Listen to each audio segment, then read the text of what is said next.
Hello दोस्तों, gate exam का अभी रिस्पॉन्स शीट रिलीज हो गया है। आपने अपने मार्क्स देख लिए होंगे। अब मार्क्स देखने के बाद में आपको ये पता नहीं चलता है आपकी रैंक कितनी है। तो ये जो 15 दिन का टाइम है ना, जब तक आपका फाइनल रिजल्ट आउट नहीं आएगा, आपका रैंक नहीं आएगा, ये बहुत ही ज्यादा क्रूशियल रहता है। क्योंकि इस ड्यूरेशन में आप इन डिसीजन मेकिंग कंडीशन में चले जाते हैं। आपका कोर्स ऑफ एक्शन क्या होगा, क्योंकि अगर आपका रैंक कम है तो आपको नेक्स्ट ईयर के लिए प्रिपेयर करना रहेगा, और अगर आपका रैंक ठीक है, अच्छा है, तो आपको इंटरव्यू के लिए प्रिपेयर करना रहेगा। और आपका ही फालतू का 10 से 15 दिन का टाइम वेस्ट हो जाता है। और अगर आपको गेट एग्जाम के लिए प्रिपेयर करना है तब तो ठीक है कि हाँ, आपका मतलब अगर 15 दिन चले भी जाते हैं तो आप नेक्स्ट में रिकवर कर लेंगे। लेकिन इंटरव्यू के लिए जो आपके 15 दिन है जो आपको प्रिपेयर करना है, वो बहुत मिस हो जाते हैं। अब आप बोलोगे कि यार मेरे नंबर तो अच्छे हैं। नहीं, आपके नंबर अगर अच्छे हैं तो आप सेफ कैटेगरी में है ना। अगर आपके 85 प्लस नंबर आ रहे हैं, 80 प्लस नंबर आ रहे हैं, तो आप सेफ जोन में। सपोज दैट कट ऑफ कम जाता है, तो जिनके नंबर कम आए हैं ना, उनके सिलेक्शन के चांसेस बढ़ जाएंगे ना। अगर उनके सिलेक्शन के चांसेस बढ़ गए तो क्या होगा? अगर उनके सिलेक्शन के चांसेस बढ़ जाएंगे, उन्होंने अगर इस टाइम में इंटरव्यू के लिए प्रिपेयर नहीं किया, तो होगा क्या? उनका सिलेक्शन होने के चांसेस उतने कम हो जाते हैं ना। क्योंकि जैसे जैसे आपकी रैंक कम होती चली जाती है, आपको ज्यादा प्रिपरेशन करना होता है इंटरव्यू के लिए। ठीक है, तो आज हम गेट एग्जाम के लिए बात करेंगे। गेट एग्जाम का रिस्पॉन्स शीट बाहर आ गया है, तो हम मैंने कुछ ईयर्स का कट ऑफ एनालिसिस किया है, और उस कट ऑफ एनालिसिस के बेसिस पे ये मैं आपको बताने जा रहा हूँ। एक्सपीरियंस फनल, इसकी हम बात कर लेते हैं। गेट एग्जाम में टोटल कितने स्टूडेंट्स बैठते हैं। टोटल जैसे एक अगर ये जो डाटा लिया हुआ है वो 2024 का आईएएससी का डाटा है, और आईएएससी के डाटा के अकॉर्डिंग 8,20,000 के आसपास स्टूडेंट्स अपीयर हुए थे, जिन्होंने फॉर्म फिल किया था, रजिस्टर किया था गेट एग्जाम के लिए। और जब फाइनली एग्जाम हुआ, उसके बाद जो सिलेक्शन हुआ, या जिनका कट ऑफ और या जिनका कट ऑफ क्लियर हुआ, वो स्टूडेंट टोटल 1,29,000 थे। तो अगर हम देखें तो मोटा मोटी 6 टाइम्स थे, 6 टाइम्स स्टूडेंट्स होते हैं जो कट ऑफ क्वालिफाई कर पाते हैं। अब 1,26,000 स्टूडेंट्स में से कट ऑफ क्लियर हुआ है। कट ऑफ क्लियर होने का मतलब ये नहीं होता है कि आपको पीएसयू मिल जाएगी, आपको आईआईटी मिल जाएगी, एनआईटी मिल जाएगी। इसका मतलब सिंपल इतना होता है कि आपने गेट एग्जाम क्वालिफाई किया हुआ है और आप स्कोर कार्ड के लिए एलिजिबल हो जाते हैं। तो रियलिटी चेक अगर हम देखते हैं तो only 19.8% candidates who take the exam actually qualify. मतलब लगभग अगर हम देखें तो 5 टाइम्स ही स्टूडेंट्स जो होते हैं वो क्वालिफाई करते हैं एग्जाम के लिए। अब नेक्स्ट अगर हम डिफिकल्टी स्पेक्ट्रम की बात करें, तो सबसे ज्यादा डिफिकल्टी स्पेक्ट्रम कहां पर होगा? जहां पर बहुत ज्यादा कंपटीशन हाई होगा। तो कंप्यूटर साइंस है जिसमें लगभग 2 टाइम्स है बाकी के सारी ब्रांचों के। सिविल में जरूर 85 स्टूडेंट्स आते हैं, अपियर होते हैं। और ये जो डाटा है वो भी आईएएससी का 2024 के डाटा से लिया गया है। ठीक है, तो सबसे ज्यादा हाईएस्ट कंपटीशन जो है ना वो कंप्यूटर साइंस में रहता है। बाकी मैकेनिकल है, इलेक्ट्रिकल है, इन सभी में उतना कंपटीशन हाई नहीं रहता है। मैकेनिकल में 65,000 स्टूडेंट्स हैं, इलेक्ट्रिकल में, इलेक्ट्रॉनिक्स में 63,000 है। तो जो आपका सबसे ज्यादा डिफिकल्टी रहता है वो कंप्यूटर साइंस में रहने वाला है, और कंप्यूटर साइंस वाले ही सबसे ज्यादा हाईएस्ट स्कोरिंग सब्जेक्ट रहता है, जिसमें हाईएस्ट रैंक जाती है। अगर हम क्वालिफाइंग कट ऑफ की बात करते हैं और एक एडमिशन कट ऑफ की बात करते हैं, दोनों में अंतर हमें समझना जरूरी है। क्वालिफाइंग कट ऑफ होता है जिससे कि आपका गेट एग्जाम क्लियर होता है। हम बोलते हैं कि हाँ, मेरा गेट स्कोर कार्ड जनरेट हो गया है। अब इसके वजह से ऐसे नहीं होता है, जैसे एग्जाम में अगर 100 नंबर आ रहे हैं ना, 100 में से अगर आपके 33 नंबर आ रहे हैं तो आप पास हो रहे हैं, बाकी के अगर 33 से कम आ रहे हैं तो आप फेल हो रहे हैं। ये कौन डिसाइड कर रहा है? ये आईआईटी गुवाहाटी। इस बार आईआईटी गुवाहाटी डिसाइड करेगा कि कट ऑफ कितना होगा। क्लियर? और अब जैसे कोई एक पीएसयू है, सपोज आईओसीएल है। अब आईओसीएल में आपने अप्लाई किया, वो अपना कट ऑफ अलग बताएगा कि नहीं देखो, हम इतने रैंक तक के बच्चों को हायर करेंगे या इतने रैंक तक के कैंडिडेट्स को हम लेंगे। तो उनका कट ऑफ हो सकता है 70 हो, 75 हो। ठीक है, तो वो एडमिशन कट ऑफ है। ऐसे ही एडमिशन कट ऑफ होता है आईआईटीज में, एनआईटीज में, और जो आपकी स्टेट लेवल कॉलेजेस हैं उनके लिए, और जो प्राइवेट कॉलेजेस हैं उनके लिए भी। तो ये हमारा क्या है, एडमिशन कट ऑफ की बात होती है। यहाँ पर गेट स्कोर 600 से अगर 850 के बीच में, तो आपको हाई एंड का कॉलेज मिल जाएगा। तो आपका 2026 का एग्जाम हो गया है। अब जो एग्जाम कंडक्टिंग बॉडी है वो आईआईटी गुवाहाटी है। अब वो डिसाइड करेगी कि आपका एग्जाम का कट ऑफ कितना रहने वाला है। ठीक है, तो अगर मैं कंप्यूटर साइंस की ब्रांच की बात करूं तो 24 से 30 के रेंज में रहता है नॉर्मली, और इसी रेंज में रहेगा इस बार भी।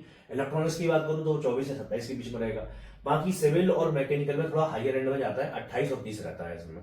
है ना, तो इनमें थोड़े स्टूडेंट्स को थोड़ा निराशा हो सकती है। अगर हम डिफिकल्टी पैराडॉक्स की बात करें कि जो आपको डिफिकल्टी होने वाली है, तो अगर जितना ज्यादा डिफिकल्ट पेपर रहता है ना, ये जस्ट आपको समझने के लिए है। अगर इस बार का पेपर एक कंपैरेटिवली होता है एनालिसिस कि आपको टफ लगा, बाकी लोगों को टफ लगा कि नहीं लगा, या रिलेटिव परफॉर्मेंस के बेसिस पे डिसाइड होता है।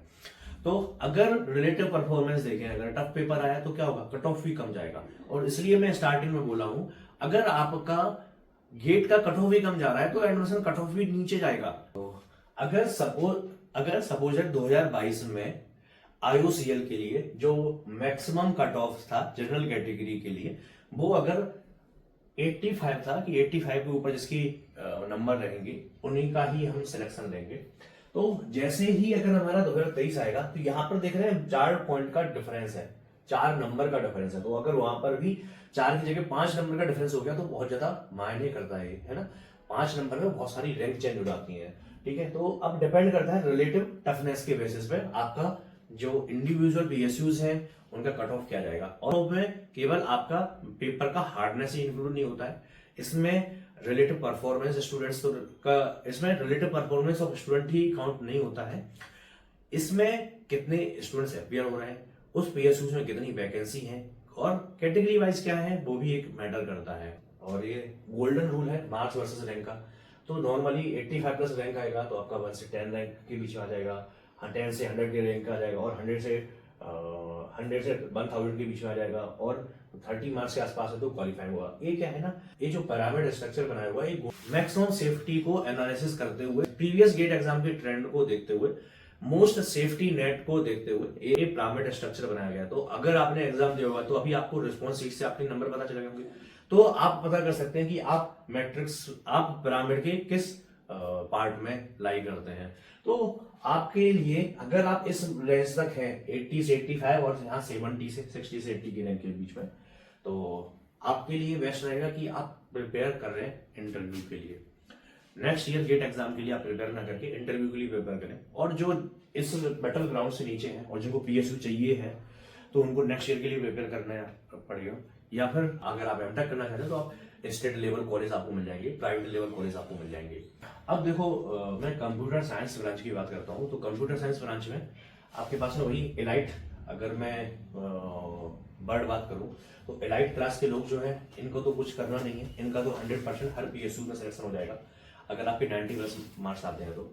फिर बात आती है सेफ जोन की। अगर आप इस जोन में भी लाई करते हैं तो आपका सिलेक्शन हो जाएगा PSUs में, IITs में, NITs में, जहां पर आप चाहते हैं। बैटल ग्राउंड वाला ये वाला सीन बहुत खतरनाक वाला होता है, यहाँ पर आपको लड़ता है, एक्चुअल में लड़ाई यहाँ पर पड़ी हुई है, क्योंकि ये दोनों तो सेफ जोन में पहले से ही है। अब अगर आपके पास में लड़ना है तो इन्हीं लोगों को लड़ना है। आपके मार्क्स जितने कम रहेंगे आपकी लड़ाई उतनी ज्यादा बढ़ेगी। क्यों? क्योंकि जो भी PSUs होती हैं, IITs होती हैं, अगर वो डायरेक्ट रैंक के बेसिस पे आपका सिलेक्शन कर रही हैं, आपको अगर वो डायरेक्ट रैंक के बेसिस पे सिलेक्शन कर रही है तब तो बहुत बढ़िया है। और अगर डायरेक्ट रैंक के बेसिस पे ना करके उसमें कुछ राउंड्स हैं, जैसे इंटरव्यू राउंड है, GD राउंड है और GT राउंड है, तो इन राउंड के बेसिस पे आपको इनमें स्कोर बेहतरीन करना पड़ेगा। तो आपके लिए बहुत ज्यादा क्रूशियल हो जाता है जो बैटल ग्राउंड कंडीशन में है कि आप अपने एग्जाम के लिए और खतरनाक तरीके से पॉलिश करो, क्योंकि अब गेट में जो हो गया, अब आप उसको चेंज नहीं कर सकते हो। अब आपको अगर अपनी डेस्टिनी चेंज करना है, इसी साल चाहिए आपको जो कुछ चाहिए है, तो अब आपको जॉब तब मिल पाएगी जब किसी की दूसरे की जॉब छूटेगी। तो किसी दूसरे की जॉब अगर छूट रही है, इसका मतलब आपको उससे ज्यादा प्रिपरेशन तो करना ही है। वो पहले ही सेफ जोन में लाई कर रहा है तो मतलब उसके नंबर तो तुमसे ज्यादा है ही नहीं, तो उसके पास वेटेज पहले से ही तुमसे ज्यादा है। तो तुम्हें करना क्या पड़ेगा, तुम्हें interview round, group discussion round, group task round या और भी जो राउंड्स हैं इंडिविजुअल PSUs के, उनसे आपको बेहतर प्रिपेयर करना रहेगा, जिससे कि आप अपनी कैंडिडेंसी सिक्योर कर पाए। अब यही मैं मैकेनिकल की बात करूं, ये भी मैं कंप्यूटर साइंस की बात किया है, यही सेम सारी ब्रांच में रहता है। Top rank, higher tier, mid tier की बात करते हैं तो मिड टायर तक आपका सिलेक्शन हो जाता है। और डिपेंडिंग ऑन द PSU आपको PSU चूज करना पड़ेगा। इसमें आपको ये नहीं कि हाँ मेरे टॉप क्लास की PSU चाहिए, हाँ मेरे को यही चाहिए, तो आपको यहाँ पर आपके पास में चॉइस खत्म हो जाती है। यहाँ तक आपके पास में चॉइस रहती है कि हाँ जो मुझे चाहिए वही मैं लूंगा, लेकिन यहाँ पे जाकर के जो मुझे मिल रहा है मुझे वो ले लो। अगर वो नहीं चाहिए तो फिर नेक्स्ट ईयर के लिए प्रिपेयर करो, सिंपल। तो कभी कभी कुछ हार्श वर्ड भी हो जाते हैं, लेकिन हाँ रियलिटी जो है वो वही वो होती है। आपकी रैंक बताती है आपकी रियलिटी। अगर आपकी टॉप रैंक है तो आपको टॉप IITs मिल जाएंगी, टॉप PSUs मिल जाएंगी। अगर आपकी मिड टायर रैंक में है तो आप न्यू IITs जो है वो और टॉप NITs हैं वो मिल जाएंगी आपके लिए। और अगर आपकी रैंक और कम है तो स्टेट लेवल कॉलेज है, फिर आपके लिए प्राइवेट कॉलेज है, वहां से आप एमटेक कर सकते हैं और आप एक नया करियर पाथ चूज कर सकते हैं अपने लिए। अब IIT मैट्रिक्स की बात करते हैं तो IIT दिल्ली है, IIT कानपुर है, IIT मद्रास है, IIT मुंबई है। तो इनके अलग अलग गेट स्कोर हैं। और अगर हम मोर और लेस बात करें तो मोर और लेस जो इनके एडमिशन कट ऑफ है वो 750 या 700 अराउंड गेट स्कोर अगर आपका रहता है, 750 अबव गेट स्कोर रहता है तो आपके चांसेस बहुत ज्यादा हो जाते हैं आपका सिलेक्शन होने के। PSUs रूट की अगर बात करें तो टॉप 100 रैंक में तो आपका सिलेक्शन हो ही जाना है, कोई आपको रोक ही नहीं सकता है। अगर आपको रिसर्च में जाना है तो बार्क है, DRDO है। और अगर आपको महारत्ना कंपनी देखनी है तो NTPC है, गेल है, ONGC है, IOC है। तो ये बहुत ज्यादा मैटर करता है कि आपको कहाँ पर जाना है, कैसे जाना है। ठीक, स्टेट और प्राइवेट लेवल के जो कॉलेज हैं आपको वो कम रैंक पे भी मिल जाएंगे। आपके पास में टाइम कितना है क्या नहीं है ना। तो आपका रिजल्ट अभी आ गया है, फरवरी में ही एग्जाम हुआ था, रिजल्ट तो नहीं आया है, बट फरवरी में ही इन्होंने रिस्पॉन्स शीट रिलीज कर दी है। मार्च के समथिंग आपका रिजल्ट आ जाएगा। जब मार्च में आपका रिजल्ट आ जाएगा तो मार्च से लेकर के मई के बीच में आपको थोड़ा बहुत टाइम मिलेगा। और इस टाइम के बाद फिर आपके इंटरव्यू के कॉल लेटर आना स्टार्ट हो जाएगा। तो आपके पास में बहुत ज्यादा क्रूशियल टाइम है जब आप अपने इंटरव्यूज के लिए प्रिपेयर कर पाए, है ना। IITs NITs इन सभी के लिए सिक्योर कर पाए अपने आप को। तो यहाँ पर आपको बहुत ज्यादा अवेयर रहने की जरूरत है जब वैकेंसीज निकले और आपको तुरंत उनके लिए फिल करना है फॉर्म। अगर आपका गेट स्कोर कम आता है तो आपको घबराने की जरूरत नहीं है, क्योंकि नेक्स्ट ईयर है।